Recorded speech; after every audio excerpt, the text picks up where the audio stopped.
Welcome to ஷானுராம்ஸ் kitchen. இன்றைக்கி வந்து mango papad எப்படி பண்ணுறது அப்படிங்கிறத பார்க்கலாம். இதுக்கு வந்து ஃபஸ்ட்டு நம்மளுக்கு தேவையானது பங்கனப்பள்ளி மாம்பழம். வேறு எந்த டைப் ஆஃப் மாம்பழம் வேணாலும் எடுத்துக்கோங்க, ஆனால் அதில் வந்து நார் இல்லாத மாம்பழமாக பார்த்து எடுத்துக்கோங்க. இந்த மாம்பழத்தை வந்து ஃபஸ்ட்டு நம்ம தோலை சீவிட்டு பீசஸ் கட் பண்ணிட்டு வந்து காமிக்கிறேன். நெக்ஸ்ட்டு இதை என்ன பண்ண போகிறோம், என்னெல்லாம் இன்க்ரீடியன்ட்ஸ் இது கூட நம்ம ஆட் பண்ண போகிறோம் அப்படிங்கிறதையும் நான் உங்களுக்கு காமிக்கிறேன்.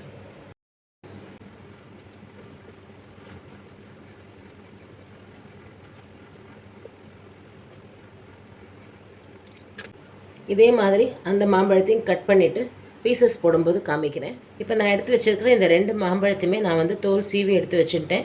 இப்போ நல்லா சின்ன சின்னதாக பீசஸ் கட் பண்ணிக்கலாம். கட் பண்ணிவிட்டு இதை வந்து நம்ம நல்லா மிக்சியில் போட்டு பல்ப்பாக அப்படியே நல்லா அரைச்சி எடுத்துக்க போகிறோம். அரைக்கும்போது தண்ணியெல்லாம் எதுவும் விட வேண்டாம். 2 மாம்பழத்தையும் நல்லா இந்த மாதிரி பீசஸ் கட் பண்ணி எடுத்து வச்சுட்டாச்சு எல்லாத்தையுமே. இந்த மாங்காய் கொட்டையை பார்த்தேன்னாக்கா எந்த அளவுக்கு நான் அதை ஃபுல்லாக ஸ்க்ரேப் பண்ணியிருக்கேன்னு பார்த்தா தெரியும். கொஞ்சம் கூட வேஸ்டேஜே இல்லாமல் நல்ல பழுத்த மாம்பழமாக எடுத்துட்டேன்னா உங்களுக்கு கொஞ்சம் கூட வேஸ்ட் ஆகாமல் இந்த ஃபுல்லாகவே உங்களுக்கு பல்ப் எல்லாமே உங்களுக்கு கிடச்சிரும். இப்போ இது எல்லாத்தையுமே ஒரு மிக்சி ஜாரில் வந்து நம்ம ட்ரான்ஸ்ஃபர் பண்ணிட்டு இதை நல்லா தண்ணி விடாமல் அரைச்சின்னு வரணும்.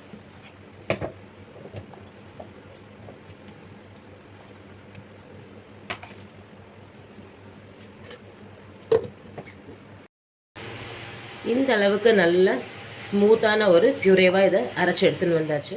இந்த டம்ளரால் நான் வந்து இப்போது இந்த பியூரேவை வந்து மெஷர் பண்ணியிருக்கேன். இது வந்து ஒரு 250 கிராம்ஸ் பிடிக்கிற ஒரு டம்ளர். ஸோ எனக்கு வந்து இதால் வந்து 600 கிராம் கிட்டக்க எனக்கு பல்ப் வந்திருக்கு. ஸோ இந்த 600 கிராம் பல்ப்பில் 4ல் 1 பாகம் 150 கிராம் கிட்டக்க சர்க்கரை எடுத்து வச்சுட்டுருக்கேன். இப்போ இந்த ஆம் பாப்படை நம்ம எப்படி வந்து ரெடி பண்ண போகிறோம் அப்படிங்கிறத நான் உங்களுக்கு காமிக்கிறேன். அடுப்பில் வந்து இப்போ ஒரு நான்ஸ்டிக் கடாய் வச்சுருக்கேன். இதில் வந்து நம்ம அரைச்சி எடுத்து வச்சுருக்கிற இந்த மேங்கோ பல்ப்பை போட்டுடலாம். இதை முதல்ல நன்னா வந்து நம்ம ஒரு 5 நிமிஷம் நன்னா இப்படி கலந்து கொடுத்துட்டுருக்கலாம். இது கொஞ்சம் வேக ஆரம்பிக்கட்டும். அதுக்கப்புறம் நம்ம வந்து சர்க்கரையை இதில் ஆட் பண்ணிக்கலாம். லைட்டாக பபிள்ஸ் வர ஆரம்பிக்கிறது. இந்த சமயத்தில் நம்ம மெஷர் பண்ணி எடுத்து வச்சுருக்கிற இந்த சர்க்கரையை வந்து இதில் ஆட் பண்ணிக்கலாம். சர்க்கரையை போட்டு சர்க்கரை நல்லா கரையட்டும். இந்த ஆம் பாப்பட் வந்து ரெடி பண்ணுறதுக்கு நம்மளுக்கு 10 to 15 மினிட்ஸ் கிட்டக்க ஆகும். நல்லா வந்து மீடியம் ஃப்ளேமில் வச்சுட்டு கைவிடாமல் ஒரு 5 நிமிஷம் கிளறிக்கோங்க. அதுக்கப்புறம் நல்லா பெருசாக பபிள்ஸ் வர ஆரம்பிக்கும். அந்த சமயத்தில் கொஞ்சம் நம்ம வந்து லைட்டாக தட்டை போட்டு மூடிக்கலாம், இல்லைன்னா வந்து வெளியிலலாம் தெரிக்கும்.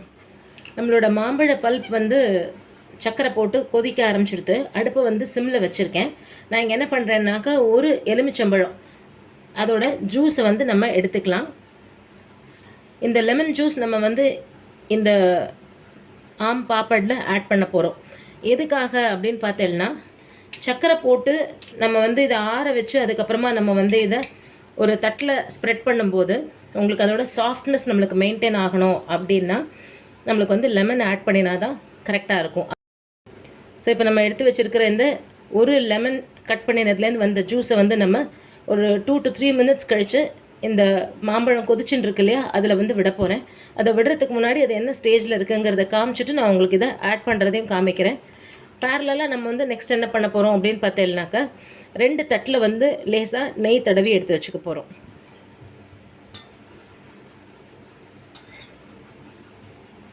இந்த நெய் தடவுறதுனால இந்த ஆம் பாப்பட் வந்து நல்லா ஆறினதுக்கப்புறமா இது நல்லா காஞ்சதுக்கப்புறமா நமக்கு எடுக்கும்போது ஈஸியாக வரும். அதுக்காக தான் நம்ம வந்து நெய் தடவிக்கிறோம். இதில் ரொம்ப நிறைய தடவணுன்ற அவசியம் இல்லை. ஜஸ்ட் அது கொஞ்சம் க்ரீஸியாக இருந்தாலே போகிறோம். இந்த மாதிரி இதில் தடவின்றலாம். அதே மாதிரி இந்த பிளேட்லேயும் தடவிக்கலாம். இப்போ வந்து பார்த்தீங்கன்னா ஆல்மோஸ்ட் ஒரு 15 மினிட்ஸ் கிட்டக்க ஆகிடுது. ஸோ இப்போ வந்து இது என்ன கன்சிஸ்டன்சியில் இருக்குது அப்படிங்கிறத உங்களுக்கு நான் காமிக்கிறேன். இந்த மாதிரி நல்ல ஒரு ஃப்ரீ ஃப்ளோ ஆகிற மாதிரி இருக்கணும். இப்போ இதை கையில் தொட்டு பார்த்தேன்னாக்கா ஒரே ஒரு கம்பி பாகு வர அளவுக்கு இருக்கணும். சூடாக இருக்கும், அதனால் பார்த்து தொடுங்கும்.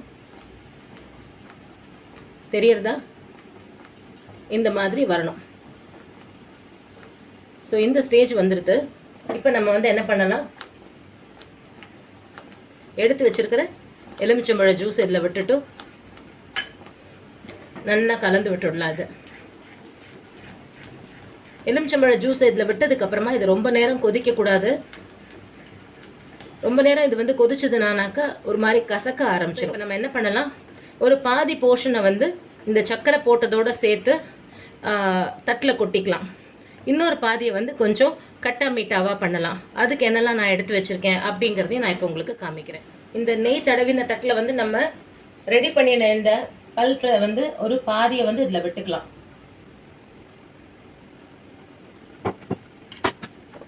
இது வந்து இந்த மாதிரி நீங்கள் லைட்டாக நீங்கள் வந்து தட்டை வந்து சாய்ச்சல்னாக்க நம்ம வந்து எப்படி ஆப்பம்க்கு வந்து நம்ம அந்த பாத்திரத்தை அப்படி லைட்டாக சரிப்போம் இல்லையா, அதே மாதிரி இந்த சரிச்சல்னா அழகாக இது வந்து ஸ்ப்ரெட் ஆகிடும் இந்த மாதிரி.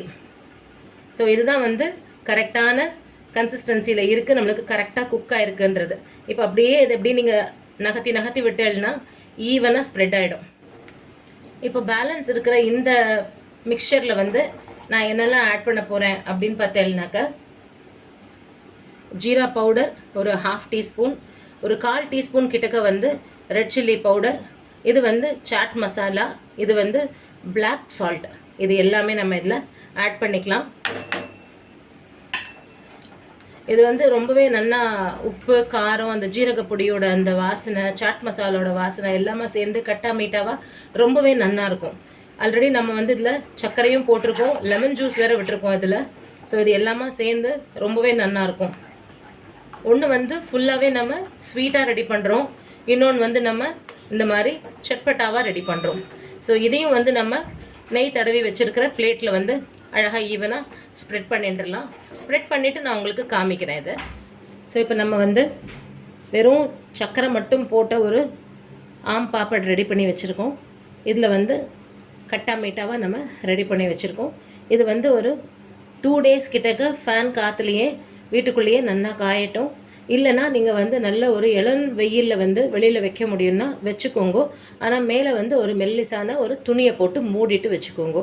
இது ஒரு 2 days கழித்து இது எந்த அளவுக்கு நல்லா வந்திருக்கு, எப்படி காஞ்சிருக்கு, இதை வந்து எப்படி நம்ம கட் பண்ணி எடுக்க போகிறோம் அப்படிங்கிறது நான் உங்களுக்கு நெக்ஸ்ட் வீடியோவில் காமிக்கிறேன். நம்ம ரெடி பண்ணின ஆம் பாப்பட் வந்து நல்லா காஞ்சிடுத்து. இப்படி தொட்டால் எங்கேயுமே ஒட்டாத அளவுக்கு நல்லா ஜம்முன்னு காஞ்சிருக்கு. இந்த மசாலா மாதிரி போட்டு நம்ம ரெடி பண்ணோம் இல்லையா, அது வந்து ஒரு தட்டும் இன்னொரு ஒரு 1/2 தட்டுக்கும் வந்தது. இப்போ இதை வந்து நான் உங்களுக்கு லைட்டாக ஓப்பன் பண்ணி காமிக்கிறேன் பாருங்க. இப்படி பண்ணால் அழகாக இப்படி எடுக்க வருது பார்த்தீங்களா, ஒரு ஷீட் மாதிரி அழகாக எடுக்க வரும். நம்ம முதல்லையே வந்து இந்த கார்னர்ஸ் எல்லாத்தையும் நம்ம கொஞ்சம் அழகாக மெதுவாக இப்படி கொஞ்சம் எடுத்து விட்டுட்டோம் அப்படின்னா, சின்ன சின்னதாக இப்படி லேசாக நம்ம இப்படி நகர்த்தி விட்டோம் அப்படின்னா எங்கேயுமே உங்களுக்கு கிழியாமல் ஈஸியாக எடுக்கிறதுக்கு வரும். அதுக்கப்புறம் மெதுவாக இப்படி நிதானமாக எடுங்கோ. சட்டுன்னு வேகமாக பிடிச்சி இழுத்து எழுனாக்கா நடுவில் கிழிஞ்சிரும். ஒன்றும் இல்லை, நமக்கு வந்து பீசஸ் போடும்போது நம்மளுக்கு வந்து அழகாக வரணும் அப்படின்னு பார்க்கும்போது, ஏன்னா சமைக்கிறது வந்து எவ்வளோ இம்பார்ட்டண்ட்டோ அதே மாதிரி அதை அழகாக நம்ம ப்ரெசென்ட் பண்ணுறதும் வந்து ரொம்ப இம்பார்ட்டண்ட்.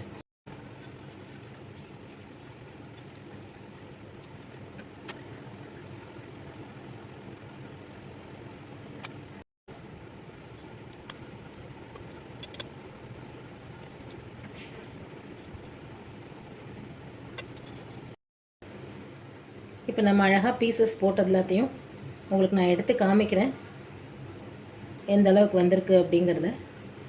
இதை நீட்டாக நீங்கள் வந்து ஒரு ஏர்டைட் பாக்ஸில் கொஞ்சம் கூட ஈரம் இல்லாமல் இதை நீங்கள் எடுத்து வச்சுட்டேன்னாக்கா இது தாராளமாக உங்களுக்கு ஒரு 2 மாதம் வரைக்கும் அப்படியே இருக்கும், ஒன்றுமே ஆகாது. ஏன்னா நம்ம வந்து இதை நல்லா வெயிலில் காய வச்சுட்டு தான் நம்ம வந்து இதை எடுத்து கட் பண்ணி எடுத்து வச்சுருக்கோம். நல்ல சாஃப்டாக நல்ல ஜூஸியாக இருக்கும். இதில் வந்து நம்ம சாட் மசாலா, ஜீரகப்பொடி, அதுக்கப்புறம் வந்து பிளாக் சால்ட், கொஞ்சமாக காரப்பொடி எல்லாமே போட்டிருக்கோம் இல்லையா. ஸோ அதனால் உங்களுக்கு வந்து இந்த மாம்பழத்தோட லேசான ஒரு புளிப்பும் திதிப்புமாக கலந்து, அது கூட நம்ம போட்ட சர்க்கரை அண்ட் நம்ம போட்டிருக்கிற இந்த மசாலா எல்லாமே சேர்ந்து கட்டா மீட்டாவாக ரொம்பவே நல்லாயிருக்கும். இது பார்க்கும்போதே அப்படியே நாக்கில் வந்து ஜலம் வந்துடும். இதோ இந்த குழந்தைகிட்டக்க நம்ம இப்படி எடுத்துன்னு போய் கொடுத்தோன்னாக்கா இதை ஒரு நிமிஷத்தில் காலி பண்ணிவிடுவா. சம்டைம்ஸ் வந்து கொஞ்சம் ஏஜ்டு பீப்புளாக இருக்கிறவாளுக்கு வந்து ஸ்வீட்ஸ்லாம் எதுவும் சாப்பிடக்கூடாது அப்படின்னு சொல்லும்போது, ஒரு ஸ்வீட் கிரேவிங் இருக்கும்போது சும்மா நீங்கள் இதுலேருந்து ஒரு பீஸோ இல்லை ஒரு 2 பீஸோ எடுத்து பொறுமையாக கொஞ்சம் கொஞ்சமாக இது நீங்கள் கடித்து சாப்பிடும்போது ஒரு ஸ்வீட் சாப்பிட்ட ஒரு சாட்டிஸ்ஃபேக்ஷனும் இருக்கும். அட் த சேம் டைம் வந்து உங்களோட டேஸ்ட் பட்ஸ் எல்லாமே வந்து அவ்வளோ ஒரு ஹாப்பியாக ஃபீல் பண்ணும். அது மாதிரியான ஒரு ஆம் பாப்பட் நம்ம இன்றைக்கி ரெடி பண்ணியிருக்கிறது. நம்மளோட ஆம் பாப்பட் எல்லாத்தையும் அழகாக பீசஸ் போட்டு இந்த மாதிரி அழகாக லேயர்ஸ் மாதிரி நீங்கள் அடுக்கி எடுத்து வச்சுட்டேன்னாக்கா ஒரு ஏர்டைட் கண்டெய்னரில் போட்டு நீங்கள் ஸ்டோர் பண்ணிக்கிறதுக்கு ஈஸியாக இருக்கும். எப்போ தேவைனாலும் நம்ம இதுலேருந்து அழகாக ஒரு ஷீட் மாதிரி ஒரு சின்ன பீஸ் மட்டும் நம்ம எடுத்து சாப்பிட்றதுக்கும் ரொம்ப நல்லாயிருக்கும். ஸோ இதே மாதிரி நீங்களும் ட்ரை பண்ணி பாருங்க. எப்படி வந்ததுங்கிறத உங்களோட கமெண்ட்ஸில் சொல்லுங்க. தேங்க்யூ.